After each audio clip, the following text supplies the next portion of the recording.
All right, welcome to Hoops Tonight here at The Volume. Happy Sunday, everybody. Hope all of you guys are having a great weekend. We're going to be hitting two games from the Saturday night slate. The Golden State Warriors got a much-needed win for the standings on the road in Los Angeles against the Lakers. And then the New York Knicks go on the road to Sacramento in a super intense and physical rock fight of a game and get a big win over the Kings. We're going to be breaking down both of those games from the perspective of both teams.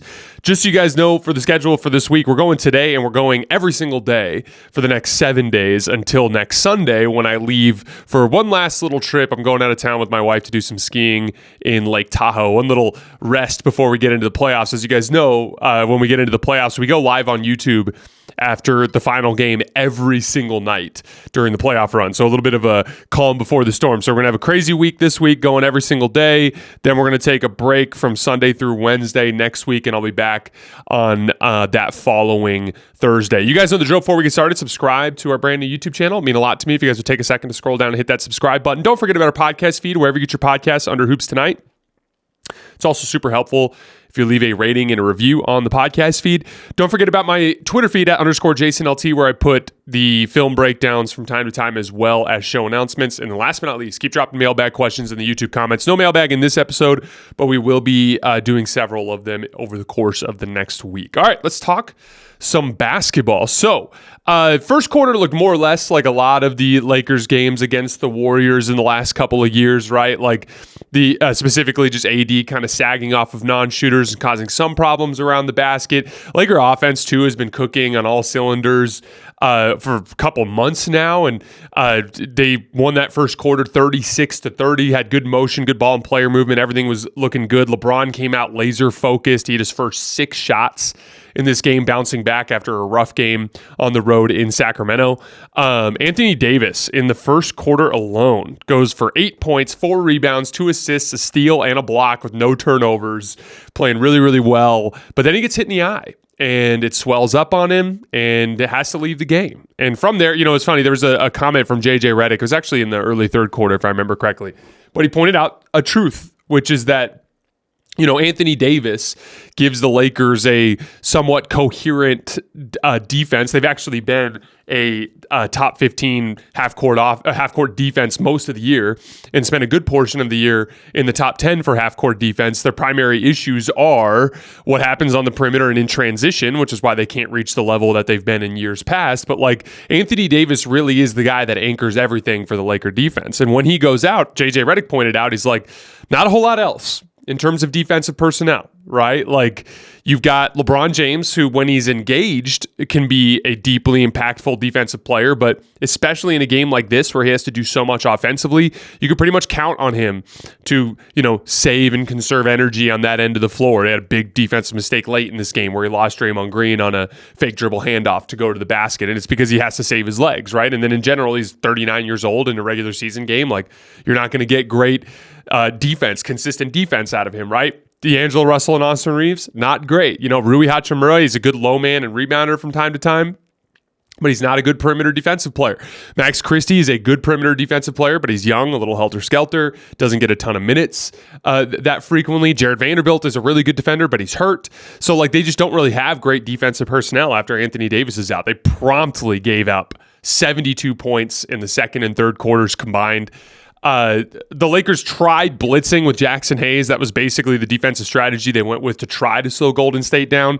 And the main rationale there is Jackson Hayes is not a good drop coverage big. He's a guy that when he sits back in a coverage, he either is too passive and lets the guard get too comfortable, or he gets too aggressive and he fouls a lot. And so, they one of the ways that the Lakers have countered that is just use his athleticism. So they'll blitz and try to make things happen from there. But then they just got absolutely eviscerated in the paint. They gave up 62 points in the paint in this game. Steph by himself made 9 field goals in the paint, did a lot of damage on Austin Reeves on curls, coming off of screens, slipping screens, and back cuts. There's a big one late in the game because one of the things that the Lakers try to do with Steph is top lock him, which what that means is position yourself between Steph and the screen so that he can't come off. And there was one in the fourth quarter where he kind of went and set a pin down, and then he was getting ready to come off his own pin down to go up to the top of the key, but Austin was on his high side trying to deny him the screen, and Draymond Green had the ball in the post and Steph literally just noticed that Austin was on his high side and there was nobody behind him,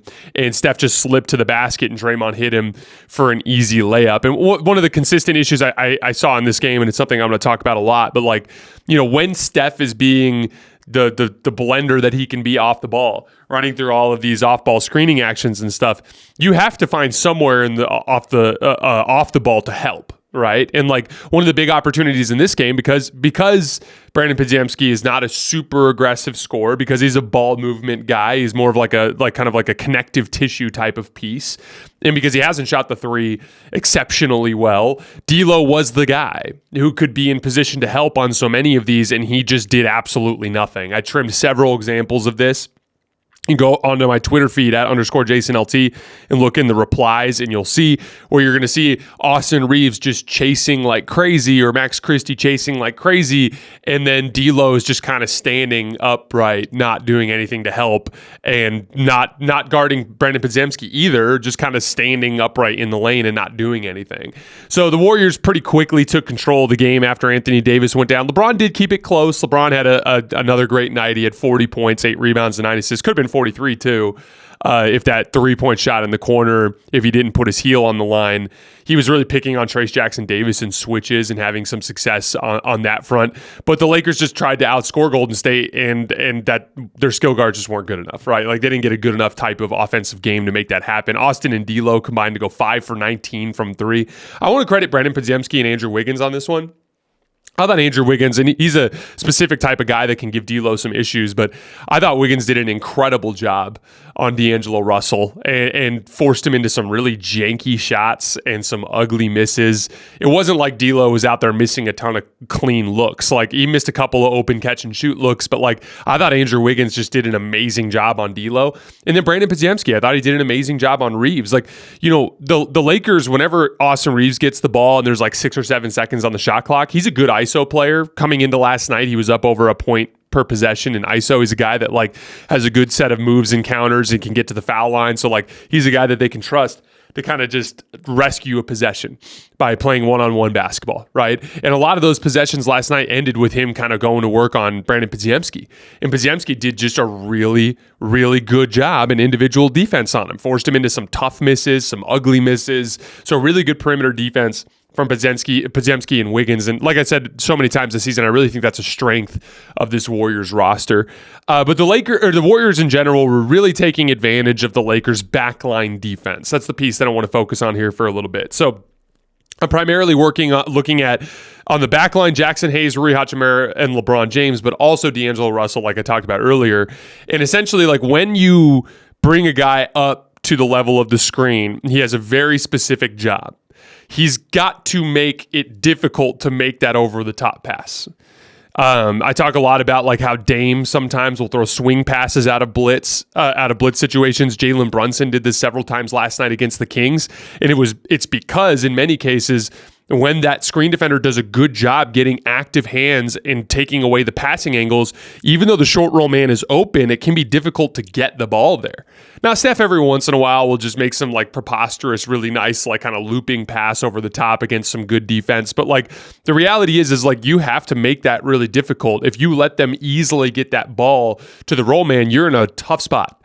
Because now it's 4-on-3, and Draymond's just so good in that situation. How many times in this game did you see Draymond catching the roll and Kuminga cut out of the weak side corner for a dunk, or Andrew Wiggins cut out of the weak side corner for the dunk? It's that classic tic-tac-toe of the Warriors offense. Steph gets a blitz, pass to Draymond on the roll. Draymond draws in the help defender from the weak side corner. Instead of standing there waiting for a three-point shot, they cut along the baseline. The lob pass is there, and as long as it's timed perfectly, it's a bucket every single time. And they just did a ton of damage there. In general, like a lot of those low man possessions would end up being someone like a D'Angelo Russell, and he would step up, and like Trayce Jackson-Davis would just go through him into the basket and finish, or the backdoor cut would be wide open for a layup. There's even a possession where to Trayce Jackson-Davis's credit, he caught in the dunker spot, and Jackson Hayes recovered, and he just bodied him and hit a little left-handed hook over the top. Like, as Steph was doing his job of bringing that screen defender up to the level of the screen,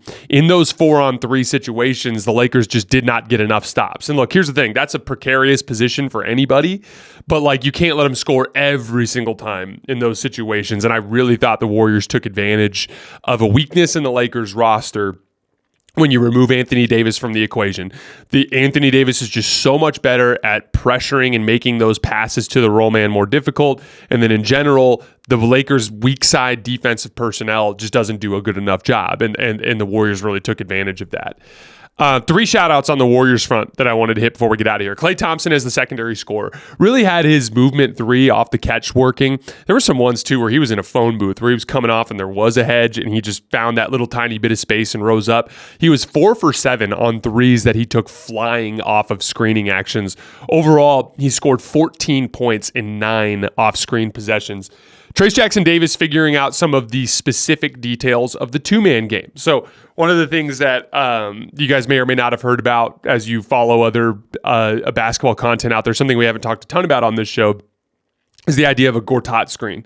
So what a Gortat screen is essentially like the big man will set a screen on the ball, right? And as he sets a screen on the ball, the on-ball defender is chasing over the top, and so there's a driving lane there, right? So the ball handler now is working downhill. The screen defender, right, the guy defending the screener, is trying to get back into the play to guard the ball handler coming downhill. But what'll happen in a lot of these cases is literally the big man that is the screener for a Gortat screen will actually position himself to box out the screen defender instead of rolling hard to the rim to try to make himself available for a dunk or finding a sweet spot in the middle to catch the ball for a finish. Instead, the one thing he'll focus on is just boxing that help defender out of the lane. And so essentially, imagine Steph coming off of a ball screen and a Max Christie or an Austin Reeves trailing Steph over the top. And then essentially Trayce Jackson-Davis, instead of rolling to the rim, is just going to get into into Jackson Hayes' way, or get into Rui Hachimura's way, and just kind of form a wall. And now Steph just meanders into the lane for an easy layup. He had 2 examples of that worked really well. There was one in the first half where he boxed Rui out as Steph was driving and he got a layup. And then there was a second one in the fourth quarter, a ball screen with Chris Paul. So the way the action worked in this case, Max Christie was guarding Chris, and Chris had the ball in his right hand, kind of on the left wing extended. So here comes Trayce Jackson-Davis to set the screen, and he sets it like he's going to get Chris towards his right-hand side. And so as a result of that, Max jumps up onto the high side to try to get over the screen. Trayce quickly flips the angle, turns around and screens the other side of Max, and Chris crosses over and goes left instead. Now, that rescreening thing is a really important piece of screening angles because, like, a lot of times the really good on-ball defenders that are quick, they will find a way to navigate the first screen. But when you've navigated the first screen, many times you're out of position to then quickly navigate another screen. And so as the screener, if you can quickly flip the angle on him, you can catch him out of position. So it starts with that. Now, Max Christie is on the high side. If you're facing the basket on the right side, Trayce Jackson is screening, and Chris Paul is driving towards the left, but he snakes back across to get back to his right-hand side. Now, Max Christie is going to try to recover back into the play, but Trayce Jackson-Davis is literally in his way. And Trayce does this like really slow roll to the basket. And on the slow roll to the basket, he stays in Max's way for another like 2 or 3 steps. And that allowed Chris Paul to get a big opening at the right elbow, tons of space, and he rose up and knocked it down. So between the Gortat screen in the first half that got Steph the wide open layup, the flipping screening angle thing on to get Chris Paul open, and then kind of dragging his roll into Max Christie's way to create that opening, those are just like higher level pick and roll concepts that are so vitally important to like finding openings against good defense. And that's the thing, like that's the one guy in that game for the Lakers that's a good defensive player is Max Christie. The one guy that like that's what he does. He's in the league because he does that well.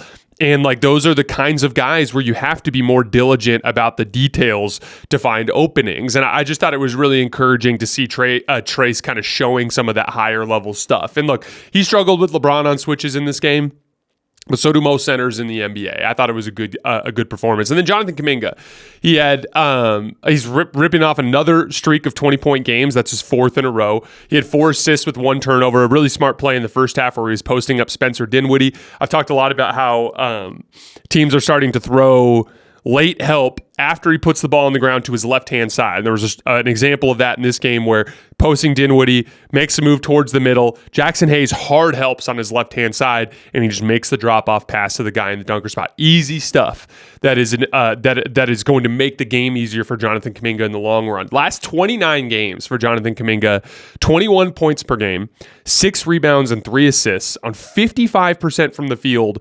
41% from 3, and 79% from the line. Think about how crazy that is. 29 games, so literally like over a third of the season, right? Or yeah, right? Am I right about that? Yeah, over a third of the season. And then over 21 points per game, legitimate defensive rebounding, 3 assists with only, I think, 2. I think he's, I want to say he's got about a 1.5 assist to turnover ratio in that span. I should have put it in my notes, but I didn't. And he's also shooting really efficiently from the various spots on the floor where he needs to work. So really, really encouraging stretch from Jonathan Kuminga. That it, like, regardless of what happens with the Warriors this year, that to me is like just something you take into the future as a massive success from this particular campaign. On the Lakers front, when AD goes down, they basically just have no shot to beat any serious team unless they shoot the lights out, and they just didn't in this particular game. I have 2 other things that I wanted to quickly hit. One, I thought this was a game that kind of demonstrated some of the ugly side of what comes with the D'Angelo Russell experience. Not just this game, but the 3 of their last 4 games. So the 2 losses to Sacramento and then this game, like just struggling to be a productive and effective offensive player against length and athleticism on the perimeter that applies real ball pressure, and how that can kind of get under his skin a little bit. And then secondly, just not doing enough off the ball defensively to make it so that he is a positive in the net, meaning like his offensive production supersedes whatever downsides come in other areas of the game. Like just way too much standing around. It just is not acceptable for a guy that like has had struggles in the playoffs, and you're trying to get to a point where he's a usable player in that setting. And it's like those are the kinds of things that kind of rear their ugly head with him.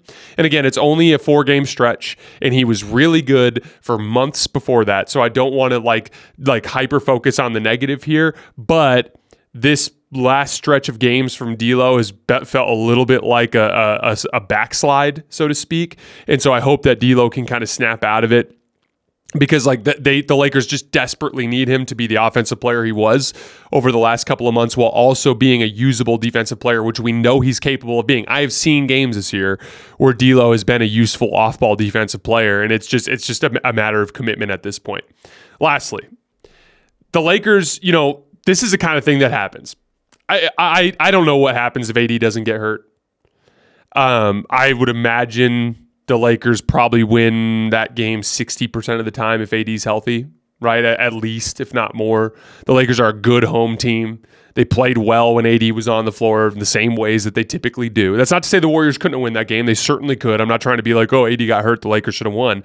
I'm just saying, like, yeah, you're right. You probably win that game if AD is healthy, but he didn't finish the game. He hurt his eye.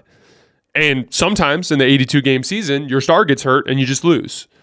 And normally, that would be something you could live with over the course of an 82-game season. But the Lakers tricked off their margin for error this year. That 3-10 stretch after the in-season tournament win removed their ability to be able to withstand that sort of thing. Yesterday, AD gets hit in the eye, misses the rest of the game. They drop a game to the Warriors. Now it's a catastrophe. You've dropped down to the 10 seed, and you absolutely have to beat the Warriors.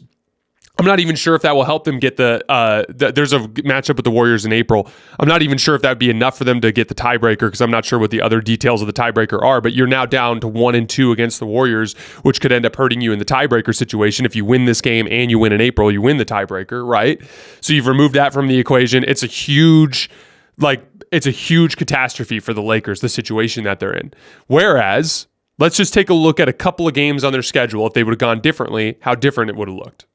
Like, I think they've lost at least a half dozen games this year that they had no business losing. But let's just look at a couple specifics. They lost to the Spurs the week after winning the in-season tournament. The Spurs were on an 18-game losing streak, guys. They had lost 18 games in a row, and they beat the Lakers. Literally less than a week after they beat the Pacers to win the in-season tournament after kicking the shit out of the Pelicans and beating the Suns. They were playing excellent basketball, and then they just relaxed. They lost to a Dallas Mavericks team that was completely injury-riddled. I'll accept that one, but the one to the Spurs, like, that's completely unacceptable. They lost to the Miami Heat at home without Jimmy Butler in a game that the Lakers came completely lifeless out of the locker room. And then they lost to that terrible Grizzlies team that was 11-23 going into the game. Flip just those 3 games. Forget about everything else. Flip just those 3 games. And now Anthony Davis gets a corneal abrasion and misses the rest of the game, and you drop a game, and you're still 39-29 and a half game out of the 6th seed. That's your situation if you just don't trick off those games in the middle of the year. Add a couple more now. They lost at home to the Brooklyn Nets in a game that they jumped them early and then just quit in the second half. Lost to the Brooklyn Nets. Inexcusable at home. Then they got their ass kicked in back-to-back games against the Rockets and Hawks in games they didn't play hard. They gave up 273 points in the 2 games. Those are the games right before they went in and beat Boston without LeBron James and Anthony Davis in a game they did bring hellacious effort from start to finish. So just take those 3 games. Win those 3. Then if AD gets poked in the eye and you drop a game to Golden State, you're still the 5 seed. You're the 5 seed. That's what this is. That's what this has meant. Like, because here's the thing. Like, the Lakers are not a top-tier championship contender. They did not address their biggest weakness at the deadline or over the summer, and so they do not have the matchup versatility they need to win 4 playoff rounds. Like, I don't think they're in that tier. They can, it's just like such an incredible long shot, right? And it's because they didn't address their biggest weakness. But they are a good NBA team. But because for extended stretches of the season, they just came out and played bad basketball against teams they had no business losing to, they are in a horrible predicament in the play-in tournament when they should be what this team actually is a middle-of-the-West type of team. They should be in that 4 to 5 range. That's how good they are. When you look at the talent on their roster, they should be in that 4 to 5 range. That's the quality of that basketball team. But they are instead down in the play-in tournament at 36-32 and will likely have to win 2 road games to even get a chance to play a team for a best of 7. One last stat to drive this point home. I saw this 2 days ago from Alex Regla, a guy does an amazing job covering the Lakers for SB Nation. I highly recommend you guys check him out. He tweeted this out the other day, and I thought it was super interesting. The Lakers are 16-12 against teams that are in the top 10 in point differential. In those games, they have the 6th best net rating in the league. So when it comes to the Lakers playing against really good teams, they are one of the very best teams in the league. 16 wins, comfortably above 500, 6th best net rating in the league. And that's despite their personnel limitations. That's despite the fact that they don't have a guard or wing that is a starting caliber player, that is a plus offensive player and a plus defensive player. They do not have one on the roster. And they're still 16-12 against the top 10 teams in the league by point differential. Against the middle 10 teams, against teams 11 through 20 in point differential, they are 5-15 after last night's loss to the Warriors. 5-15. And they have the 6th worst net rating out of that group. What does that tell you? That's what I've been preaching all year with this team. Like, are they Boston or Denver? No, they needed a trade and they needed a lot of things to go right this year to ever get into that tier. They were unable to crack into that tier. But are they the 10 seed in the West? Are they that bad? They shouldn't be. And it all comes down to 3 things. Those personnel limitations I talked about. 2, complete coaching incompetence from Darvin Ham, and then 3, a consistent lack of effort and focus. I talk all about the time about basketball character, the willingness to do the things that you have to do to get to the trophy. It is from day one of training camp throughout all of preseason to every stretch of the season, from the slow points in January to the busy points around the deadline or right after the start of the season in October, to the race at the end of the season through to jockey around for position in the standings. You have to hit these checkpoints in terms of effort and focus and energy and in the paying your dues. You have to pay in blood, sweat, and tears to get to the Larry O'Brien Trophy. It is not easy. You don't get to chill.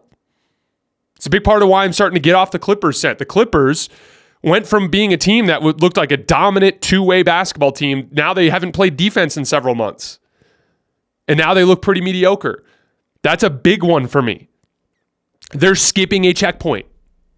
That checkpoint is you have to keep your foot on the gas.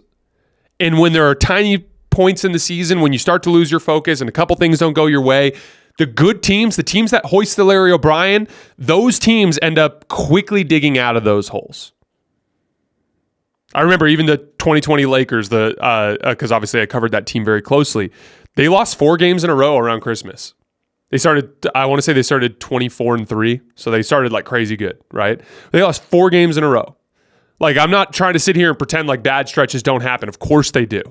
But for the really good teams, you don't have extended bad stretches. You don't have a 3-10 stretch. You can't get away with it. And again, pointing back to basketball character, a team with good basketball character doesn't do that. A team with good basketball character doesn't have, 40% of the nights over the course of the 82-game regular season where they just come out lifeless. That to me is showing an unwillingness to do the work. Because there is work from day one of training camp to the point where you hoist that trophy. It sucks. Like, I'm a huge believer that is a prerequisite to getting to the trophy. You have to attack the regular season from start to finish. All right, I'm done venting about the Lakers. The thrill and excitement of March Mania is here, and DraftKings Sportsbook, one of America's top-rated sportsbook apps, is giving new customers a shot to turn $5 into $150 instantly in bonus bets with any college basketball bet. UConn is currently the favorite to win the title at plus 500. My favorite team, hometown Tucson, Arizona Wildcats, are currently plus 1,300. Plenty of good bets to check out. Download the DraftKings Sportsbook app and use code HOOPS. That's HOOPS. New customers can bet $5 to get $150 instantly in bonus bets. Only at DraftKings Sportsbook with code HOOPS. That's HOOPS. The crown is yours. Moving on to Knicks-Kings.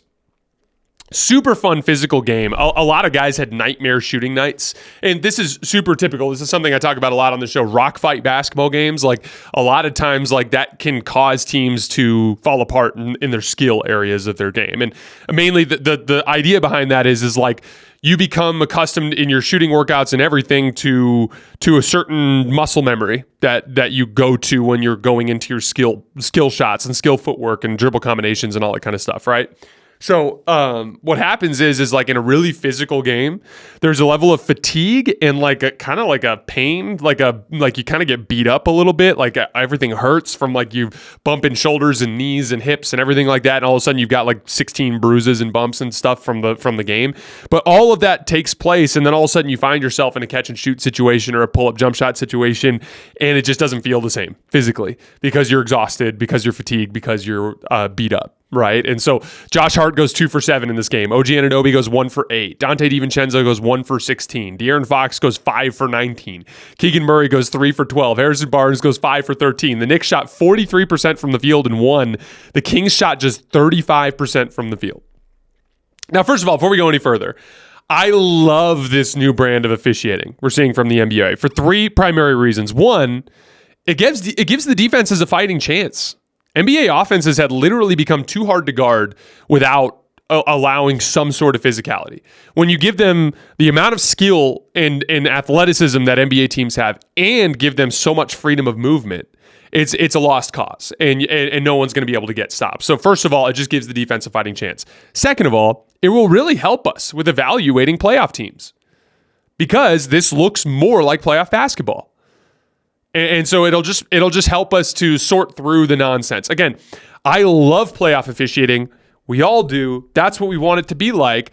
Why are we ever allowing a regular season to just be different basketball? That should just never be the case.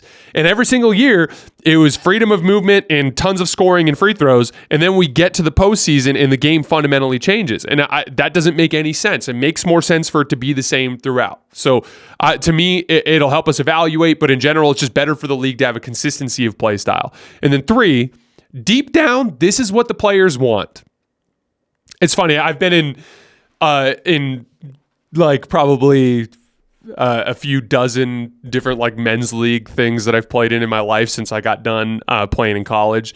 And no matter where I've been, whether I was in Charlotte, whether I was in Phoenix, whether I was in Tucson, I remember several times where like multiple players have gone up to the officials at certain points in the game or before the game and been like, hey, like we'd prefer it if you guys don't call that much and just let us play. Like that's what players want.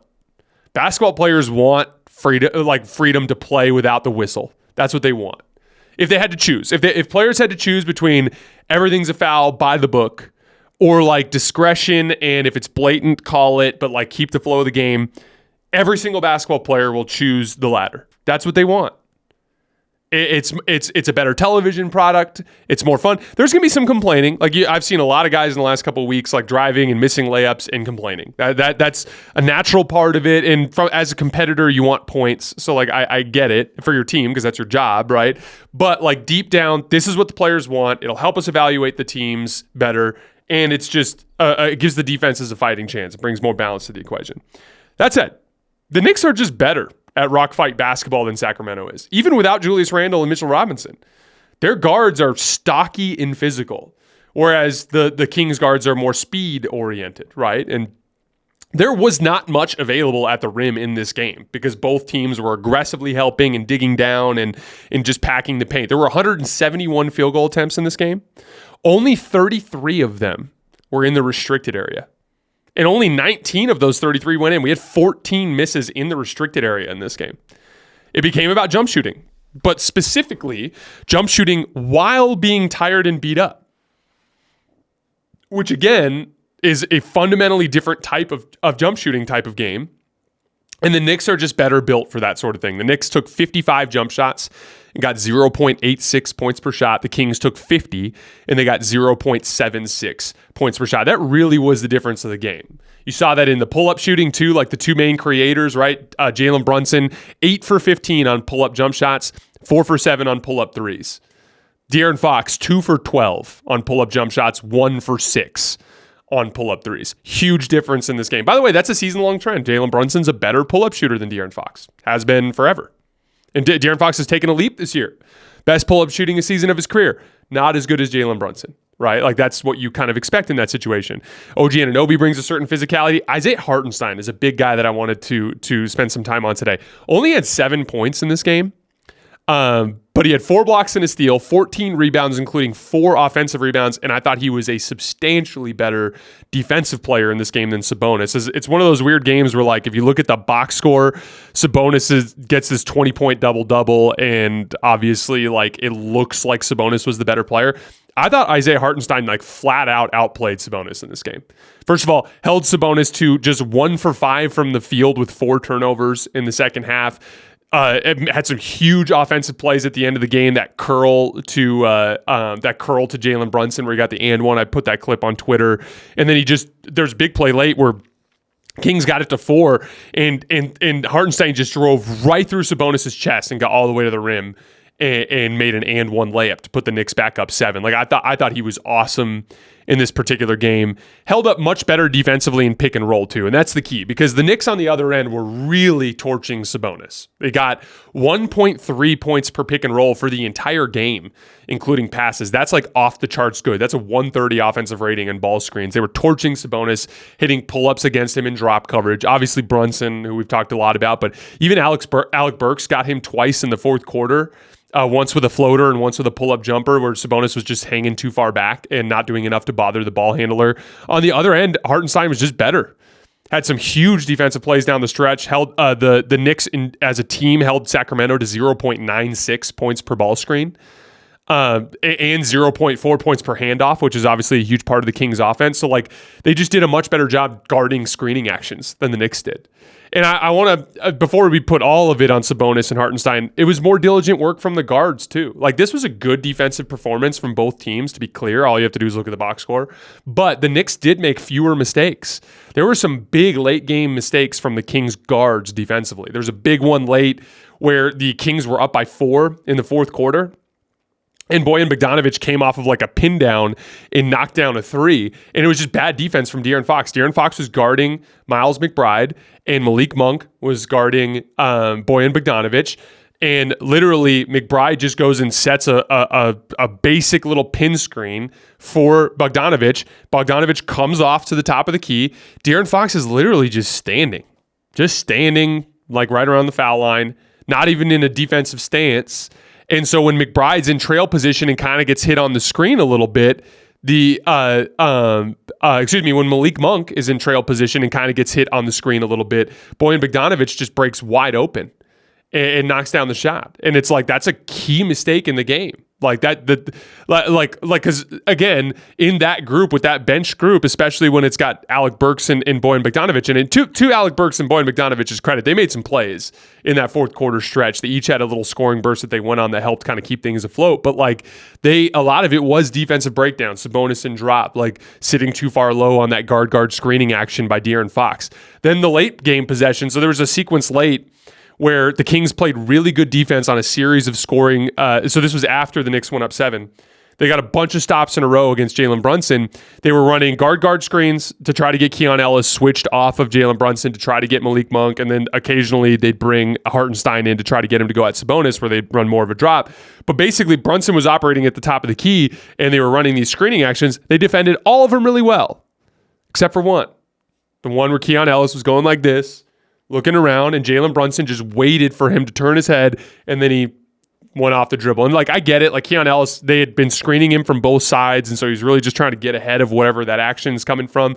But like, the ball is the number one priority in that situation. So it's like, you do a really good job most of the game, but just some critical mistakes defensively. And like that, by the way, is kind of a theme for the Kings this year. They're a team that, as I've talked about all season, they're a team that is capable of being very good defensively, but it's not their habit. It's not their identity. And so too often they slip back into their worst tendencies. Biggest sequence of the game was actually before this play. It was 84-82.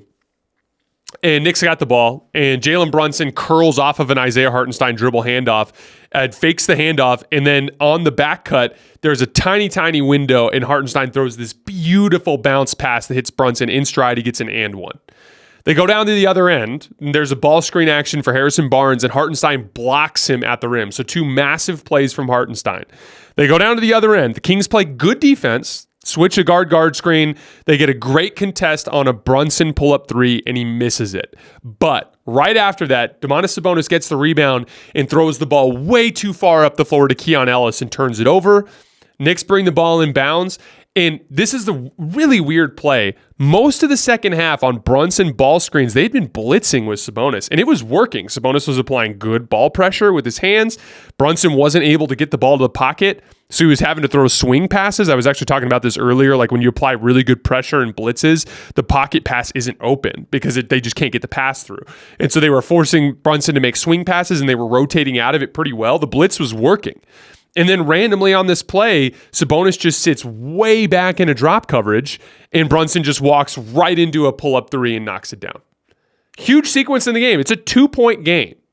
Hartenstein makes a couple of big plays on both ends of the floor. Sabonis makes a couple of critical mistakes, and suddenly it's a 7-point game. Also, another example of how I thought Hartenstein outplayed Sabonis despite the box score numbers. Like, just when it came to the big moments of the game, the big swing possessions, it was Hartenstein making plays and Sabonis making mistakes. That's why I was calling that specifically out.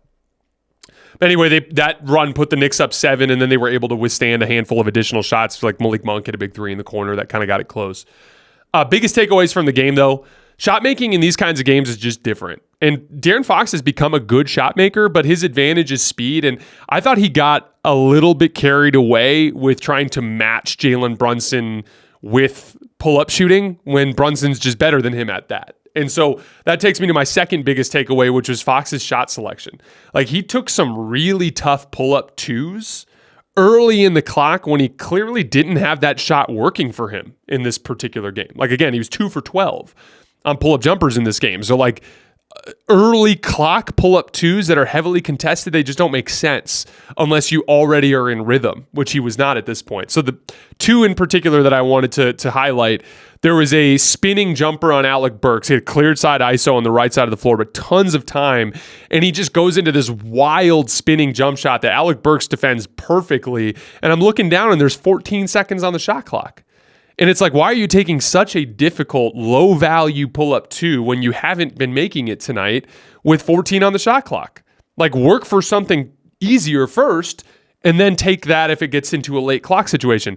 Later on in the game, he takes a step-back 20-foot jump shot against Jalen Brunson with 18 seconds on the shot clock. Once again, not in rhythm. Haven't made any attempts to try to find something easier. Already a really tough shot off of a dribble combination and some tough footwork. Brunson's right there, wasn't even great separation, and literally you just took the ball 6 seconds earlier. And so some of that is like, it's hard to win games when your best player is getting so soundly out-executed by his counterpart in Jalen Brunson.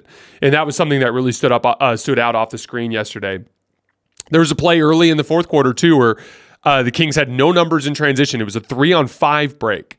And De'Aaron Fox drove right into Bojan Bogdanovic at the rim and just threw up a left-handed layup that literally missed by several feet. It wasn't even close. And it's like it was just a tough decision-making game from De'Aaron Fox. And honestly, like, when I look at De'Aaron Fox this season, there's so much good in terms of his improvement as a jump shooter and his confidence in his jump shot. But that next step for him is like really identifying what the low-hanging fruit is for him and capitalizing on that stuff to increase his efficiency and treating more of this tough shot-making thing as a counter, rescue possessions, when I'm in rhythm kind of thing, rather than just like a regular part of his shot diet, if that makes sense. And then two final takeaways. Isaiah Hartenstein is just a really good basketball player. And like, obviously you want Mitchell Robinson back, but even if they just get Julius Randle back and Mitchell Robinson's not able to come back, like, that is still a deeply talented and deeply physically imposing front line. And I'm really excited to see what the Knicks can do in a postseason series. And then lastly, like I mentioned earlier, the Kings being capable of defending, but it not being their habit. One of the reasons why I harp on habits is like when games get close late, and when the shit hits the fan, like when things start to not go right for you, you tend to fall back on your habits. Your habits are what carry you in those situations, right?